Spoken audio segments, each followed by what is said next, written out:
How can I wake up my friends and family?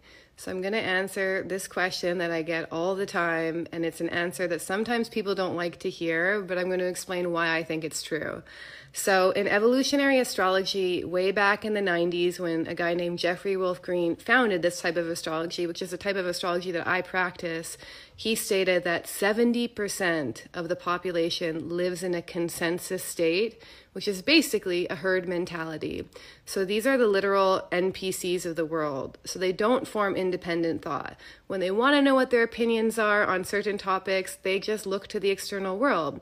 So these kinds of people will tend to get the most offended when you present them certain views that go outside of their paradigm, because their beliefs actually represent unconscious security needs. So they unconsciously gain security in trusting the mainstream media, celebrities, the experts, the government.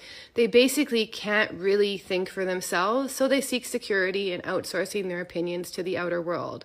And moving from this consensus herd mentality to the next stage, which is an individuated state, is actually often a traumatic process, because instead of trusting the external world like you always have, the government, the authorities, you actually have to learn how to trust self as an inner guidance system instead.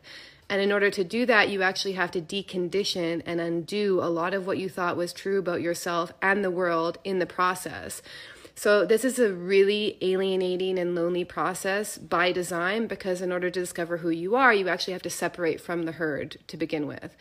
And the thing is, you can't actually force people out of this state. It has to come from an inner calling. So it has to come from them realizing that there is something different inside of them that can't be explained by the experts, science, celebrities, government. And in my view, it really takes a certain ripeness of the soul to even want to go down that path, because it's not easy. Most people will actually refuse the call of their individuation again and again and again, because their unconscious security needs to stay in the unknown, the known rather, of the consensus is so strong. So you don't want to hate them for that. It's actually a necessary stage in their own soul's development. And this is why trying to wake up family, friends, and others in general is almost always a failed project. And really, how I feel about it, the best thing you can do in these times is focus on your own soul evolution and find something unique about you that you can bring back to the world. And the reason why I'm saying that is because it is the most highly individuated and spiritualized people who actually create the next consensus. And they don't do this by forcefully trying to wake up the people who are asleep.